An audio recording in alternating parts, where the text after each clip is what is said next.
कीजिए, मैं किसी के बीच में नहीं बोलता हूँ। कोई नहीं बोल रहा सर, आपके बीच में आप बोलिए। यही बता रहा हूँ कि जब अखिलेश जी थे मुख्यमंत्री, तब मुजफ्फरनगर में जो हुआ था, वहीं के एक शायर ने, वहीं के एक मुस्लिम वो कवि ने लिखा था, शायर ने, कि तुम संवर कर सजन सैफई हो गए, हम उजड़ कर मुजफ्फरनगर हो गए। मत भूलिए ये दर्द अनुराग भदौरिया स्वामी, ओके सर, कि तुम संवर कर सजन सैफई हो गए। अनुराग जी का ऑडियो, ओके सर। कमाल की बात कर रहे हैं। Anurag ji please relax, Anurag ji please relax, okay sir. ये डिवाइड एंड रूल थे तो उत्तर प्रदेश का विकास हुआ। आप एक काम बता दीजिए सबको सब, स्वामी जी, स्वामी दीपांकर जी, स्वामी जी सैयद जवाद आ रहा हूँ, स्वामी जी सैयद जवाद आपकी उंगली मुझे दिख रही है, I will come to you Jawad sahab. Swami जी रतेंद्र भाटिया जी आ रहा हूँ, एक एक करके माफी चाहता हूँ, वेट करना पड़ रहा है आप लोगों को। स्वामी जी आप यात्रा पे निकले थे, 365, 370, 390 कितने दिन हो गए, सबको जोड़ने आप निकले थे। वहां राहुल गांधी भी एक यात्रा पे निकले थे, उनकी यात्रा तो लगभग सफल नहीं, लेकिन लग रहा है 25% सफल हो गए, 99 पे आ गई कांग्रेस। और ये जो जेडीयू के सांसद ने कहा है, जैसे ये कह रहे हैं, सुनने में बिल्कुल अनुराग भदौरिया ठीक कह रहे हैं, डेमोक्रेसी में ऐसा नहीं होना चाहिए और ना ऐसा कोई सुन सकता, लेकिन ये वो सच है जो दरवाजे के पीछे हर राजनेता बोलता है। खत्म होनी चाहिए ऐसे लोगों की। अनुराग भदौरिया कभी तो बगल भी झांका करो मेरे भाई, कमाल की बात कर रहे हैं। ऐसे लोगों की स्वामी दीपांकर चाहिए। ऐश्वर्या जी मुहिम चलाइए। उस भैया जनता ने जिताया है, इस जनता ने तो अमृतपाल सिंह को भी सांसद बनाया है। अभी मैं बात करूंगा, एनएसए उनके साथियों पे आज 12 महीने बढ़ाया गया है। जनता जनार्दन होती है। Anurag Bhadauria now relax. Swami Dipankar thank you, topic पे रहिए, ग्राफिक्स नहीं चल रहा। स्वामी दीपांकर 1 वर्सेस 1। स्वामी दीपांकर रत्नाकर जी, हाँ। ऐश्वर्या बाबू जी, ऐश्वर्या बाबू मैं मात्र इतना कहना चाहता हूं, ग्राफिक्स, कि किसी भी प्रकार के ऐसे शब्द जो आपके बोलने वाले व्यक्तित्व को हल्का कर दें, उनसे बचना चाहिए, चाहे वो पक्ष हो चाहे वो विपक्ष हो, XYZ कोई भी हो। इसी समाज ने वो भी सुना कि आप वोट जिहाद कर दीजिए। इसी समाज ने कर्नाटक के एक पॉलिटिकल व्यक्ति को बोलते सुना कि हमारे लिए जमातों ने काम किया। इसी समाज ने तमाम वो वीडियो मैसेज देखे जो एक दिन पहले ठीक रिलीज किए गए। निसंदेह मानक पर आप सकारात्मक होना चाहिए, उच्च विचार होना चाहिए, पॉजिटिविटी होना चाहिए। तो मैं अपनी तरफ से ये समझता हूं कि हर व्यक्ति के लिए होना चाहिए ना। आप एक तरफ से देखें और एक तरफ से दृष्टिकोण में अपने बाधित कर लें अपनी दृष्टि को, तो मुझे लगता है फिर आप कभी हल नहीं तलाश पाएंगे। और एक चीज, हम लोग आज जम्मू कश्मीर में जो घटना हुआ, 12 जो श्रद्धालु थे जिनको मार दिया गया, उस पर चर्चा भले ही कम हुआ हो, पर रफा पर चर्चा कितना हुआ, रील कितना बना, स्टोरी कितना बना, बनाकर डाल लीजिएगा। क्यों? क्योंकि हम सब तो एकदम सेक्युलर, और देश को सेक्युलर होना चाहिए, अद्भुत सेक्युलर होना चाहिए, और ऐसा सेक्युलर होना चाहिए, घर घर में सेक्युलर होना चाहिए। जम्मू कश्मीर वाले ही है ना अपने, इन पर बाद में चर्चा कर लेंगे।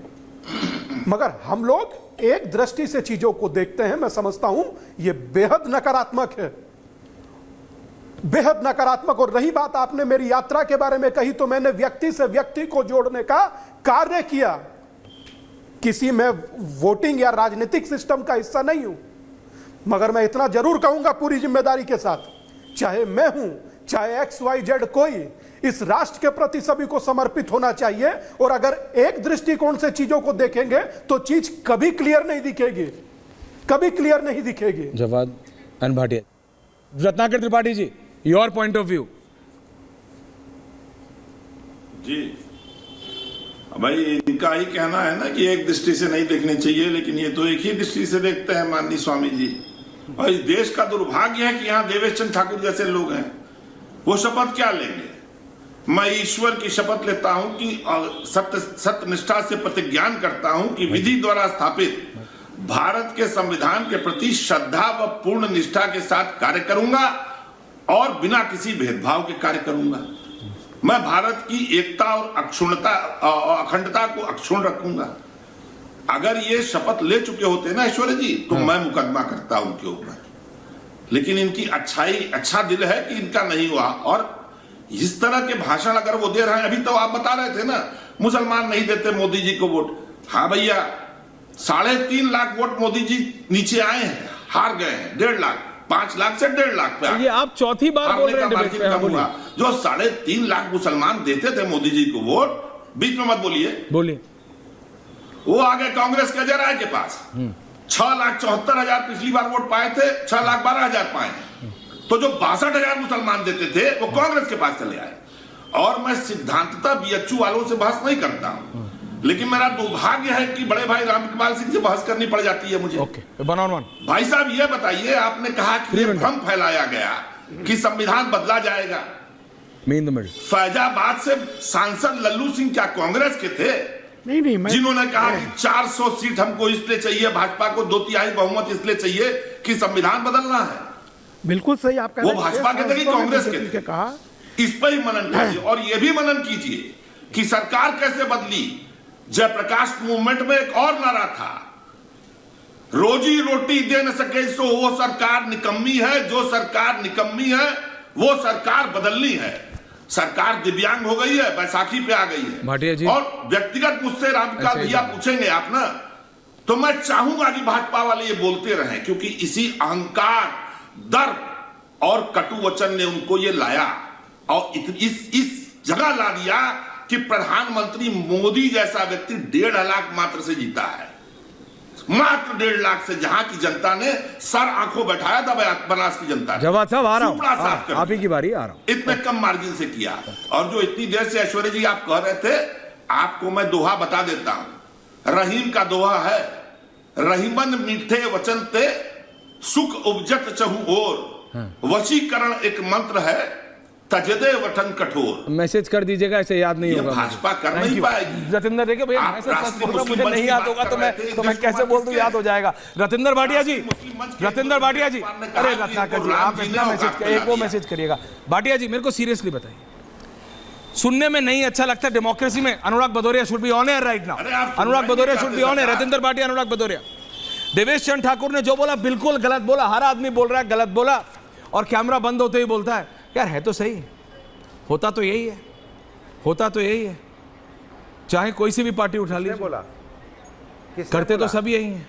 बीजेपी वाले भी यही करते हैं, कांग्रेस वाले भी यही करते हैं, किसने बोला? अपना करती है, बीएसपी अपना करती है, सब अपना ये करते हैं। भाटिया जी, राजनीति करने वाले, अरे अनुराग भदौरिया जी नहीं, रतिंदर भाटिया जी के पास जा रहा हूं। अपने चैनल से अनुराग जी रिलैक्स। सदस्य को पार्लियामेंट में नहीं घुसने दिया जाए, जो संविधान भैया जनता ने आपके कहने से नहीं होगा, जनता ने बना, जनता ने जिताया है। बात कर रहा हो जो संसद में तो अमृतपाल सिंह भी जाएंगे अगर उनसे एनएसए हट गया तो। देश है, रिलैक्स अनुराग भदौरिया वाला देश है। Ratinder Bhatia, Anurag Bhadauria ji coming on air doesn't mean you will speak, please. Thank you. हाँ बोलिए भाटिया जी। भदौरिया जी, आप सबकी कविता सुन के एक बात मुझे भी याद आ गई। क्या बात कर? कि ये भी एक फकीर ने कहा है कि औरत ईमान, बेटा निशान, दौलत खर्चान, और फकीर ना हिंदू ना मुसलमान।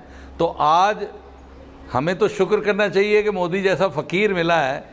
वो हिंदू मुसलमान नहीं करता, लेकिन चंद लोगों के गलत बयानी से अगर ये भ्रम फैल रहा है तो हम खुद कहते हैं, मैं भी मानता हूँ कि उन्होंने गलत कहा और उनको ये बात नहीं कहनी चाहिए थी। जैसे ऐश्वर्या भाई ने कहा, ऑन एयर एटलीस्ट नहीं कहनी चाहिए थी, सुनने में खराब लगता है। लेकिन सच्चाई तो यही है कि हर आदमी करता यही है। क्या आप सब पाइयों के लिए नहीं करते खाली? क्या आप यादवों के लिए नहीं करते खाली? आपकी सरकार में केवल और केवल यादव को ही बिठाया जाता है और किसी को बिठाया नहीं जाता है। सर चैनल पे नहीं सर, आप अपने स्टैटिक्स निकाल के देख लीजिए। हर एसएचओ यादव, ये रियलिटी है भैया। Anurag Bhadauria, don't deny this. TV channel बैठ के इसके लिए करते हैं। Vineet Goenka on the first time. Vineet Goenka, Ratinder Bhatia, आ रहा हूं। समान के उसी 2 वर्सेस की बातें मत कीजिए। हम तो अनुराग जी रिकॉर्ड में ले आइए। हो चुका हिंदुस्तान के अंदर, रिकॉर्ड में ले आइए सर। कृपया करके चुप रहिए, कृपया करके चुप रहिए।